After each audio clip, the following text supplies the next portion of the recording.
এই যাত্রায় চাপ বেড়েছে কমলাপুর রেলওয়ে স্টেশনে। সেখানকার সবশেষ খবর জানতে যুক্ত হচ্ছি সহকর্মী কিশোর জাহানের সাথে। কিশোর, আপনি তো রেলওয়ে স্টেশনে আছেন, এর আগেও আপনার সাথে যুক্ত হয়েছে, আপনি খবরাখবর জানাচ্ছিলেন। এই মুহূর্তের চিত্র জানাবেন, শিডিউল বিপর্যয়ের কোনো খবর আছে কিনা জানাবেন। শাকিরা, এই মুহূর্তের কথা যদি বলতে হয়, সকালে আসলে যেটি বলছিলাম যে আজকে কিন্তু বিগত সময়ের থেকে যাত্রী চাপটা অনেক বেশি, এবং আজকে আসলে যে যাত্রী চাপটা আসলে সকাল থেকে শুরু হয়েছে এটা কিন্তু আজও সারাদিন যেমন থাকবে, আগামীকালকেও আমরা আশা করছি এরকম চিত্রই আসলে আমরা কম বেশি ট্রেনে দেখব। তবে রোজার ঈদের সময়ে আমরা পুরো জিনিসটাকে আসলে 2 স্তর 3 স্তরের নিরাপত্তা বেষ্টনী পার হয়ে যাত্রীরা ঢুকেছেন। প্রতিবার টিকিট চেকিং করে ওনাদেরকে ঢোকানো হয়েছে।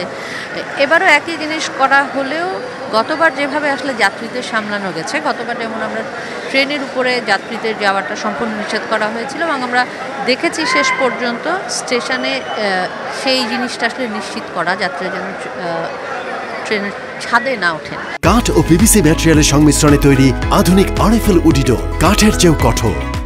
আজকের দৃশ্যটা আসলে বলতে হবে যে একদমই উল্টো, কারণ সকাল থেকে কম বেশি যে কটা ট্রেন গেছে এবং যে রুটগুলোতে আসলে কম বেশি সবসময় যাত্রী থাকে, সেই রুটগুলোতে কিন্তু যাত্রীরা ট্রেনের ছাদ উঠে গেছে।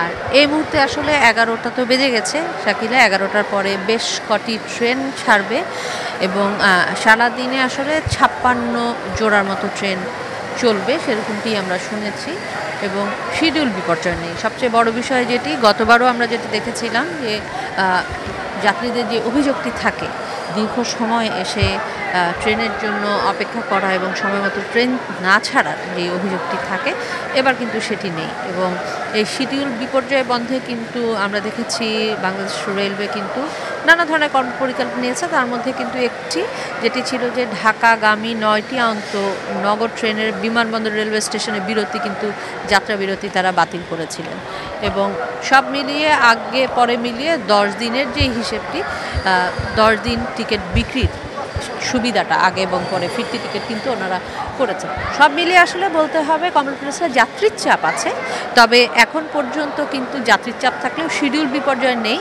আর এই মুহূর্তে আসলে কষ্ট যতটুকু ট্রেনে আসলে বগিতে দাঁড়িয়ে যাওয়ার, এটা আসলে যাত্রীরা মেনেই নিচ্ছেন, কারণ ঈদের সময় আসলে বাড়ি ফেরার একটা আনন্দ থাকে, সেই আনন্দটা ওনারা আসলে সবার সাথেই ভাগাভাগি করতে চান। শাকিলা।